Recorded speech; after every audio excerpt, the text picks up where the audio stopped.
책으로 만나는 가을 개병 문화 김영현입니다. 지난 시간에 이어 청소년 독서클럽을 운영하고 계시는 부산중앙도장 종감 박은영 수석포감님을 모시고 총균세에 대해서 얘기 나눠보도록 하겠습니다. 도장님 안녕하세요. 반갑습니다. 네, 1부에서는 인류 역사 초기에 있었던 각 대륙의 환경 차이가 어떻게 지금의 불평등을 낳게 됐는지 살펴봤거든요. 어떤 내용이었는지 간략히 소개해 주실까요? 네, 1부에서는 인류 문명의 불균형이 초래된 근본 원인이 13,000년 전에 인류 문명이 시작하던 때에 각 대륙의 환경 조건이 달랐던 것에 있었다는 것을 알아봤는데요. 인류는 약 13,000년 전까지는 모든 인간이 수렵 채집 생활을 하였습니다. 그때는 삶의 방식이 거의 비슷했기 때문에 어떤 대륙에 살든지 생활 수준이 거의 비슷했고 큰 경쟁이나 투쟁도 별로 없었다고 합니다. 인구도 그리 많지 않았죠. 그런데 13,000년 전 빙하기가 끝나면서 지구촌 각 대륙별로 환경의 차이에 따라서 삶의 양식의 차이가 나타나기 시작했습니다. 비교적 양호한 기후와 다양한 생명체를 가진 유라시아 대륙에 살던 사람들이 다양한 농작물을 재배하고 가축을 키우기 시작했던 것이죠. 특히 아프리카나 아메리카 대륙에 비해서 유리한 환경에 있었던 유라시아 대륙인들이 더 빨리 수렵 채집 생활을 탈피하고 정주형 농경 생활을 시작하게 됩니다. 여기서부터 다양한 직업과 계급이 생겨나게 되고 식량 생산뿐 아니라 사회, 문화 전반적인 요소들이 함께 발전하기 시작하죠. 그래서 인류 역사의 초창기부터 나타난 이러한 차이로 인해서 각 대륙별로 문명 발달의 속도가 달라지게 되어서 결과적으로는 많은 불평등이 생기게 되고 지금까지 이르고 있다는 것입니다. 앞 시간에는 그 원인에 대한 통찰을 주로 했었거든요. 인종이나 민족 간의 유전적인 우월성 차이 때문이라는 근거 없는 기존의 통념을 완전히 무너뜨리고 환경의 차이에서 이 모든 것이 시작되었다는 것을 밝혀낸 것인데요. 결국 작물화 가축화를 통해서 안정적으로 식량 생산을 시작하게 되는 쪽이 문명화도 먼저 이룩한다는 것입니다. 이번 시간에는 이렇게 유리한 고지에 서게 되었던 민족이 결과적으로 총, 세균, 쇠를 획득함으로써 타민족을 이길 수 있었던 힘을 보유하게 되는 과정을 알아보고자 합니다. 네, 말씀하신 대로 일부에서는 식량 생산을 바탕으로 발전한 이 총기, 병원균, 쇠에 대해서 알아봤는데요. 시간상 다 알아보지는 못했죠. 우선 이 총기와 병원균, 쇠가 무엇을 뜻하는지 설명해 주실까요? 네, 저자는 다른 문명을 앞설 수 있었던 이유, 곧 이제 유럽의 기술, 정치, 국력 수준을 총, 균, 쇠라는 세 단어로 압축해서 표현을 했는데요. 총과 균과 쇠는 서구 문명이 중세를 거쳐서 현대 사회에서 우위를 차지할 수 있었던 핵심 요인입니다. 총이라는 것은 말 그대로 총기입니다. 저도 군대에 있을 때 사격을 많이 해봤는데요. 지금도 총이라는 무기가 군인에게 있어서 필수적이잖아요. 현대 화기를 가진 해병대원 몇백 명과 로마 군사 수만 명이 싸우면 누가 이길까 하는 영화도 지금 제작하고 있다고 들었거든요. 실제 우리가 속해 있는 동아시아의 역사만 보더라도 그 비슷한 경우가 있었죠. 동아시아의 대국으로 군림하던 중국도 영국에게 아편 전쟁에서 패하게 되어서 굴욕을 당한 사례도 있고요. 그리고 임진왜란 때 일본군이 가지고 있던 조총 때문에 우리나라 군인들이 또 많이 죽었죠. 그리고 동학혁명 때 동학군들은 죽창을 가지고 있었는데 일본군들이 현대식 총기로 무장해서 수십만 명의 동학군들을 처참하게 몰살하는 사례도 있습니다. 말씀하신 것 말고도 그런 사례는 수도 없이 많이 있죠. 네, 그렇습니다. 그런데 총 같은 무기보다도 더 많은 사람을 죽인 것은 사실은 전염병이거든요. 역사상 가장 많은 사상자를 내게 된 천연두도 소에게서부터 왔고요. 그리고 중세 유럽을 휩쓴 흑사병은 쥐에게서부터 감염이 되었습니다. 그리고 돼지로부터 인플루엔자도 얻었죠. 이런 치명적인 전염병으로 인해서 많은 희생을 치르게 되는데요. 그런데 먼저 겪은 사람들은 면역력이라는 선물을 얻게 되기 때문에 면역력이 없는 타민족과 접촉하게 되면 치명적인 무기가 되는 것입니다. 실제 아메리카 대륙 인디언들도 유럽인들이 가져온 천연두 균 때문에 거의 멸절되다시피 했던 사례를 우리가 잘 알고 있습니다. 그리고 금속을 제대로 다룸으로 인해서 갑옷을 비롯해서 수많은 무기와 생활에 필요한 것들을 생산해낼 수 있게 되기 때문에 그 전과는 차원이 다른 힘을 얻게 됩니다. 이렇게 강력한 총과 세균 그리고 쇠를 유럽인들이 먼저 차지함으로써 역사에서 우위에 서게 됐다고 합니다. 이 책의 제목이기도 한 이 총균쇠는 인류 역사와 문명 발전에 가장 큰 영향을 끼친 것이라고 할 수 있겠네요. 그럼 먼저 이 식량 생산과 총기 발달이 어떤 연관성이 있는지 좀 살펴볼까요? 네, 먼저 식량 생산에 대해 말씀드리면요. 수렵 채집만을 하는 사회에서는 식량을 구하는 것이 거의 이제 절대 사명에 가깝다고 할 수 있습니다. 왜냐하면 충분한 식량을 확보하지 못하면 굶어 죽기가 쉽고 수렵 채집으로 확보할 수 있는 식량은 일반적으로 한계가 있기 때문에 인구도 그리 크게 늘어나지 않게 됩니다. 물론 아주 풍족한 동식물이 있는 지역에서는 수렵 생활을 하면서도 어느 정도 사회 발전이 진행된 경우가 예외적으로 있기는 하지만 이런 경우도 발전에 한계가 있었습니다. 하지만 정착 생활을 하면서 안정적인 식량 생산을 바탕으로 사회가 발전을 하게 되면 일단 식량이 많아지기 때문에 어떤 임계점을 넘어가면 인구가 크게 늘어나게 된다고 합니다. 그리고 잉여 식량이 있기 때문에 식량 생산 노동자가 아닌 다른 직종에 종사하는 사람들이 많이 생겨나게 되고 예를 들면 기술자라든지 종교, 사회 지도자 등이 생겨나게 되면서 계급이 분화되게 되고 좀 더 복잡한 정치 단위와 사회 조직을 가지게 되는 것이죠. 그리고 총과 같은 무기를 개발하는 전문가 계급과 병사들을 부양할 수 있기 때문에 무기 기술이 발전하게 되고 전문 직업 군인까지 나오게 됩니다. 그래서 보다 약한 민족들을 약탈하고 정복, 지배할 수 있는 힘이 생기게 되는데요.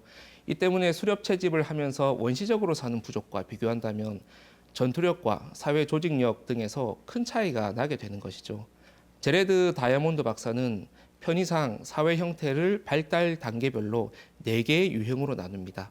무리사회, 부족사회, 추장사회, 국가의 단계로 발전해 나간다고 보는데요. 발전을 하면서 평등 사회에서 비평등 사회로 가고요.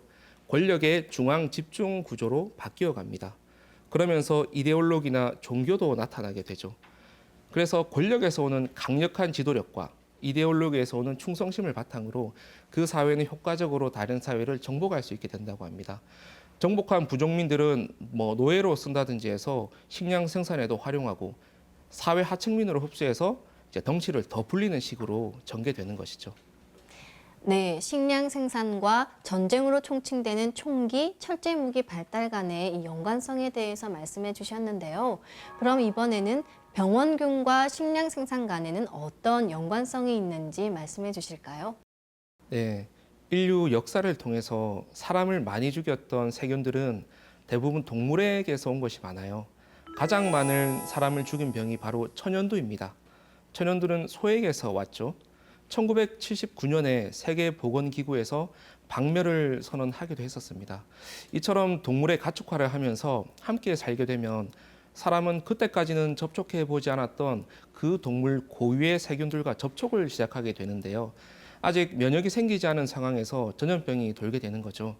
그래서 농경, 목축식의 정착형 생활의 시작으로 본격적인 세균과의 전쟁이 시작됐다고 합니다. 그리고 또 한 가지가 아까 말씀드린 바와 같이 농경화가 진행된 사회는 수렵 채집 생활보다 훨씬 많은 인구를 부양할 수 있게 됩니다. 하지만 시간이 지나서 도시화가 진행이 되면 높은 인구 밀도와 한 곳에서 정착해서 산다는 특성 때문에 항상 도시의 오물이나 세균 등에 사람들이 노출되지 않을 수 없게 되죠. 세균 입장에서는 이런 환경 속에서 사람들의 몸에 침투해서 전염병을 일으키기가 쉬워지게 됩니다. 특히 큰 도시는 수많은 인구가 밀집해 있기 때문에 전염병이 돌 수 있는 천혜의 환경이 됩니다. 다시 말씀드리면 인류가 작물화 가축화를 거치고 문명사회로 갈수록 인간은 다양한 전염병에 노출되게 된다는 것입니다. 네, 그렇게 대륙 간의 환경적 차이에서 발생한 총기, 병원균, 철제무기 발달이 인류의 불평등을 낳는 근원적인 원인이 됐다 하는 것이 이 책의 요지인데요. 책에서 저자는 이와 관련된 역사적인 사건을 예로 들고 있죠. 어떤 내용인지 소개해 주실까요? 네, 그런 사례는 찾아보면 사실 아주 많은데요. 그 중에서도 저자는 총과 균, 쇠, 말 등을 보유한 유럽 열강이 손쉽게 신세계를 정복한 대표적 사례로 1531년 스페인의 피사로가 이끄는 스페인군이 아타후알파를 죽이고 잉카 제국을 정복한 것을 예로 들고 있습니다. 피사로가 이끄는 군대는 200명 남짓 되는 숫자밖에 없었는데 그렇게 큰 잉카 제국을 손쉽게 무너뜨려 버렸거든요. 이때 피사로는 수적으로는 압도적인 열세였음에도 불구하고 총을 비롯한 강력한 철제 무기와 말이라는 전투의 효율적인 가축을 이용해서 잉카의 전사들을 몰살하는 데 성공을 하게 됩니다. 잉카 제국은 무기 수준에서 상대가 안 돼 있기 때문에 압도적으로 밀릴 수밖에 없었던 거죠. 그리고 결정적으로 피사로와 그의 군대는 천연두 균을 가지고 갔습니다. 당시에 면역이 없었던 잉카 제국의 전사들이 천연두에 걸리게 되어가지고 추풍 낙엽처럼 몰살을 당하게 됩니다. 이는 발전 단계가 서로 다른 두 사회가 만나서 극단적이고 비극적인 결과를 낳은 대표적인 사례로 알려져 있습니다. 이뿐만 아니라 서구 사회가 아메리카 대륙을 정복하는 과정에서 수많은 원주민들을 살상을 했는데요. 무기로 죽은 인디언보다 전염병으로 죽은 경우가 훨씬 많았다고 합니다. 유럽인들은 이미 전염병을 겪었기 때문에 면역을 가지고 있는 세균이지만 인디언들은 한 번도 경험을 해보지 못하였기 때문에 심각한 피해를 입은 것이죠. 서양 제국주의 세력이 전 세계를 유린한 것은 참 많은 비극을 낳았는데요. 그런데 그 당시 서양보다 명나라와 청나라가 더 앞선 문명을 구가하고 있었잖아요. 어떻게 문명 발전에 있어서 서양의 동량을 앞서게 된 건가요? 네, 이것도 이제 동아시아에 속해 있는 우리 입장에서는 굉장히 궁금한 부분입니다. 결과적으로는 이 부분 역시 저자는 환경의 영향이 컸다고 봅니다. 아시아와 유럽은 유라시아 대륙이라고 해서 하나의 대륙으로도 얘기를 하지만 사실 동양과 서양으로 우리가 보통 얘기를 하죠. 그만큼 공통점도 있지만 차이점도 많이 있습니다. 일단 유럽과 중국은 유라시아 대륙에 함께 속해 있고 서로 비슷한 시기에 독자적으로 식량 생산을 시작하게 됩니다. 중국이 처음에는 유럽에 전혀 밀리지 않고 독자적인 발전을 많이 일궈내게 되는데요. 그런데 시간이 갈수록 유럽이 점점 앞서 나가게 됩니다. 그럼 중국이 왜 현대 유럽에 크게 밀린 것일까? 저자는 결정적인 차이가 하나 있다고 봤는데요. 이것을 최적 분열의 법칙이라는 것으로 설명을 하고 있습니다. 잘 아시다시피 유럽은 아시아에 비해서 지형이 매우 복잡하고 장애물들이 많은데요. 이 때문에 사람들이 하나로 통합되기가 힘들고 분열하기가 쉽다는 것입니다. 실제 유럽은 다양한 나라들이 교류와 전쟁을 반복하면서 발전을 해왔는데요. 완전히 전쟁만 한 것도 아니고 그렇다고 하나로 통합만 된 것도 아니죠. 저자는 이런 환경에서는 효율적인 경쟁이 가능하다고 분석하고 있습니다. 이에 반해서 중국은 오랫동안 하나의 국가로 통합이 되어 있었는데요. 이런 환경에서는 뭔가 합리적인 경쟁을 통해서 발전해 나가기보다는 아무래도 정체되어 있었던 측면이 많았다고 합니다. 다시 말씀드리면 유럽은 많은 국가들이 서로 창조적 경쟁을 하면서 발전을 위한 혁신을 계속해 나갔지만 중국은 그러지 못했다는 것인데요. 저자는 이를 통해서 결국 민족이나 국가 간에는 어느 정도의 거리와 경쟁은 반드시 필요하다고 말하고 있습니다. 문명 발전을 위해서는 어느 정도의 경쟁이 필요하다는 말씀이시네요. 그런데 이 외에도 문자의 영향을 빼놓을 수가 없죠. 저자 역시 문명 발전에 문자가 끼친 영향을 중요하게 다루고 있지 않습니까? 네, 문자라는 것도 결국 사회가 문명화되는 과정에서 발명되는 것이라고 하는데요. 문자는 굉장히 정교한 체계이기 때문에 짧은 시간 내에 생기기는 어렵다고 합니다. 그리고 독립적으로 형성된 문자도 있지만 대부분 주위 문자의 영향을 받아서 생겨난다고 합니다. 문자의 장점으로는 문자가 있으면 더 먼 곳에도 정확한 정보를 전달해 줄 수가 있고 여러 가지 지식을 기록을 해서 남길 수 있기 때문에 문명 발전에 지대한 영향을 주게 됩니다. 개인뿐 아니라 사회의 지식을 축적해 주는 역할을 하고 공통의 가치관을 공유하는 등 그 역할이 굉장히 큽니다. 그리고 문명화된 사회를 더욱 강력하게 지탱해 주는 역할도 하게 됩니다. 이 문자 얘기가 나와서 말인데 저자는 세종대왕께서 창제한 이 한글이 한자, 티베트 문자, 이 몽골 문자를 차용해서 만들었다고 적고 있더라고요. 이건 역시 기존의 잘못된 학설을 답습한 것이 아닌가 싶거든요. 네, 제레드 다이아몬드 박사도 인류 창세 역사에 대해서 자세히 알지는 못하기 때문에 이런 오류들도 나올 수 있다고 생각을 합니다. 그는 수메르어나 멕시코 등을 이제 문자의 기원 정도로 생각을 하고 있는데요. 사실 수메르 문명도 지금 이라크 땅에서 독자적으로 생겨난 게 아니죠. 수메르 연구 대가라고 불리는 크레이머 박사는 수메르인들이 동방에서 이주해 왔고 혈통적으로도 언어적으로도 그 지방 토착민들과는 달랐다는 결론을 내렸습니다. 따라서 문자 또한 수메르인들이 동방에 있을 때부터 있었을 가능성이 크죠. 적어도 수메르 문자가 수메르 지역에서 처음 생겨나지는 않았다는 것인데요. 저자는 그런 부분까지는 잘 모르는 것인지 기본적으로 우리 한글이 중국, 몽골, 티베트 등의 문자에서 영향을 받아서 만들어졌다고 보고 있는데요. 사실 지금 중국 강역으로 되어 있는 땅들은 고대에는 우리 동이족들이 많이 살던 무대입니다. 그리고 세종실록을 보면 중국이나 몽골 문자를 모방해서 만들었다고 되어 있지 않고 옛 글자를 모방해서 훈민정음을 창제했다고 분명히 나옵니다. 다시 말씀드리면 한글 이전에도 우리 고유의 문자가 있었다는 것인데요. 그 옛 글자가 바로 고조선 때 창조된 가림토 문자입니다. 그러므로 가림토 문자가 한글의 직접적인 뿌리라고 할 수 있겠습니다. 실제로 가림토 문자를 한눈에 보기에도 후민정음하고 모양이 굉장히 비슷합니다. 그리고 그 이전 배달국 시대에는 녹도문 등의 문자가 있었다는 기록을 우리가 볼 수가 있습니다. 이 부분은 동아시아 창세 역사를 자세히 알아야 알 수 있는 부분인데요. 저자가 동아시아에 굉장히 관심이 많은 만큼 언젠가 이 부분도 연구할 수 있기를 바라봅니다. 저자가 우리 문화와 역사에 대해서 잘못 알고 있는 부분은 이뿐만이 아니죠. 동아시아 문명이 중국에서 시작됐을 뿐만 아니라 야만인이었던 우리 민족과 주변 민족이 중국의 영향으로 문명화됐다고 적고 있는데요. 이것은 서양인이라는 한계가 있지만 사실 또 다른 역사 왜곡은 아닌가 싶습니다. 사실 그런 잘못된 역사관이 서양을 비롯해서 세계에 많이 퍼져 있는데요. 이것은 중국의 동북공정의 영향도 크다고 할 수 있겠습니다.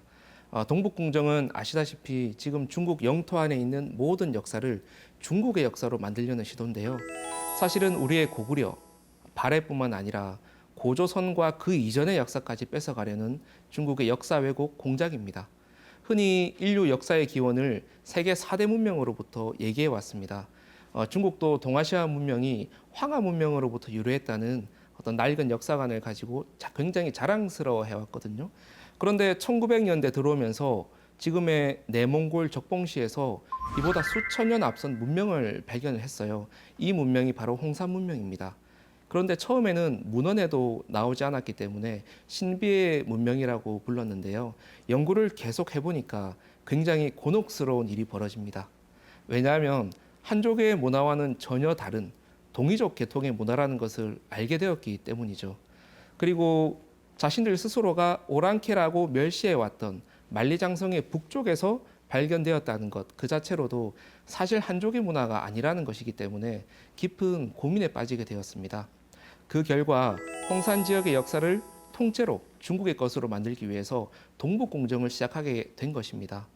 그래서 지금 중국의 논리대로라면 인류 역사의 기원이 중국이고 우리 한민족도 중국의 식민지에서 시작했다는 억지 논리가 되거든요.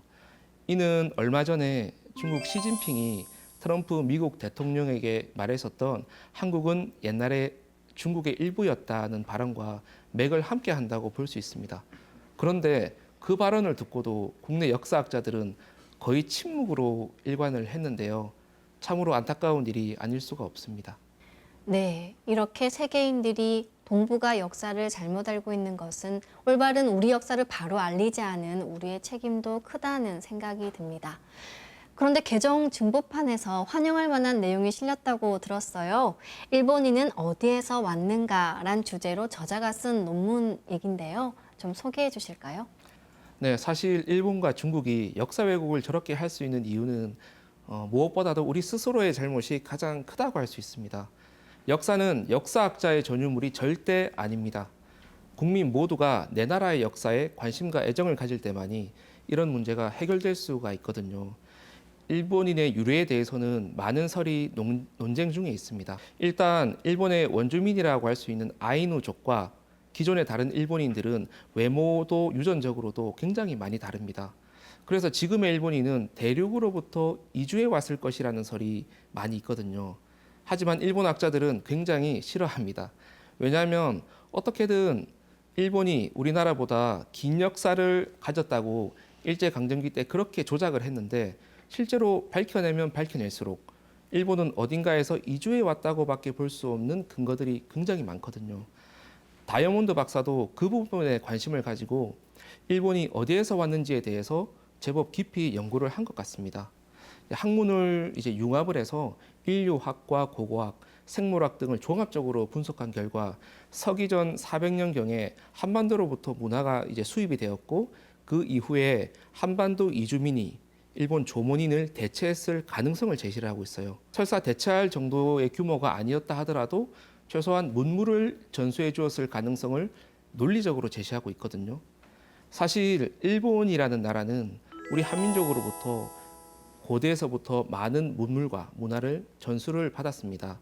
그런데 지금 일본의 신사 문화만 해도요, 동방 한민족의 전통 문화의 숨결이 살아남아 있는 것입니다. 이에 대해서는 할 말이 굉장히 많지만 시간 관계상 생략하도록 하겠습니다. 그런데 참 아이러니하게도 우리나라는 역사를 말살을 당해가지고 우리 고유의 역사와 문화 정신이 전혀 남아있지가 않습니다. 너무나 안타까운 현실인데요. 우리의 뿌리 역사와 문화도 하루빨리 밝혀지고 회복되기를 바랍니다.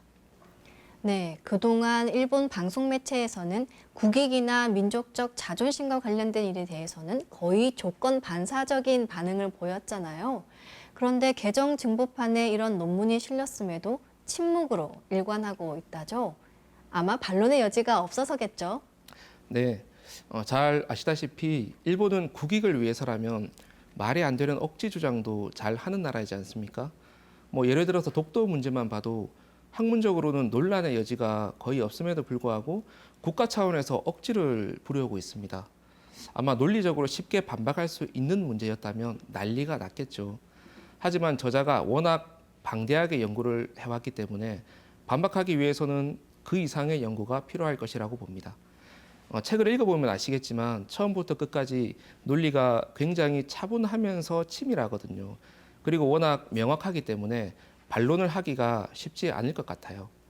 그리고 다이아몬드 박사 개인의 주장만 실은 게 아니라 많은 학자들의 학설을 종합했기 때문에 일본으로서는 현실적으로 그냥 침묵할 수밖에 없지 않나 생각을 합니다.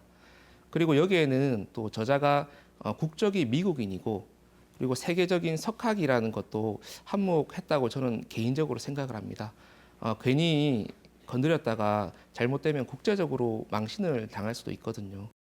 네, 올바른 우리 역사를 바로 알리기 위해서는 저자처럼 다양한 분야를 배우고 종합하는 자세가 필요하지 않나 싶습니다. 수석포감님, 이제 마지막 정리 말씀 부탁드리겠습니다. 네, 오늘 제가 소개해드린 총균쇠의 저자인 제레드 다이아몬드 박사는 한 가지 질문을 받고 그 질문에 대답하기 위해서 평생을 바쳐서 연구를 하게 됐다고 합니다. 자신의 인생을 바꿔놓은 빅 퀘스천은 바로 인류 역사 전체를 관통하고 이해할 수 있는 학문적 소양과 통찰력이 있어야만 풀 수 있는 문제였습니다. 그냥 넘어갈 수도 있었고 적당히 연구하다가 포기할 수도 있었지만 끈질기게 근 30년을 일관되게 연구해서 총균쇠라는 명제가 탄생을 하게 되었습니다. 아마 자신의 인생에 있어서 굉장히 기념비적인 작품이라고 봅니다. 덕분에 우리 같은 독자들도 이 책 한 권을 통해서 큰 지식과 영감을 얻게 되는 거죠. 그의 열정과 노력에 박수를 보내지 않을 수가 없습니다. 또 책을 읽다 보면 뭔가 인간에 대한 애정이 느껴지거든요. 인간의 생물학적 차이를 인정하지 않으려는 단호한 자세가 나오는데요. 아마 그런 부분들이 포기하지 않고 연구를 계속하게 된 내적 원동력이 되지 않았나 하는 생각도 하게 됩니다. 물론 책의 내용 전부를 무조건적으로 동의하지는 않고 좀 더 치열하게 논쟁하고 연구해야 할 부분도 있다고 생각합니다. 하지만 분명한 것은 어떤 편향된 사상이나 연구 결과에 치우치기보다는 최대한 객관적으로 긴 시간 동안 연구해서 나온 책이고 내용도 굉장히 충실합니다. 그리고 글도 잘 쓴 것 같아요. 제가 보기에는 작가로서도 좀 뛰어난 분이 아닌가 하는 생각이 드는데요. 이 책은 역사, 사회, 경제, 정치, 문화 어떤 분야에 관심이 있는 사람에게도 일독을 권할 만한 책이라고 생각을 합니다. 역사인식의 폭을 넓혀주는 명저인 것 같습니다. 네, 지금까지 총균세에 대해서 부산중앙도장 박은영 수석포감님을 모시고 말씀 나눠봤습니다. 도생님 소중한 말씀 감사드립니다. 선천은 상극의 운이라 상극의 이치가 인간과 만물을 맡아 하늘과 땅에 전란이 그칠 새 없었느니라. 지금까지 인류가 살아온 선천, 봄, 여름철은 천지가 서로 대립하고 경쟁하는 상극의 질서로 돌아간다는 상제님 말씀인데요. 오늘 함께한 총균세 책을 통해 인류 문명 초기에 있었던 지구 환경의 차이와 이후 등장한 총기, 병균, 금속의 발달이 이러한 인류의 불평등과 상극성을 더욱 심화시키는 요인으로 작용했다는 것을 알아보았습니다. 천지자연과 인류사의 거시적인 관계에 눈뜨고자 하시는 분들께 총균세를 권해드립니다.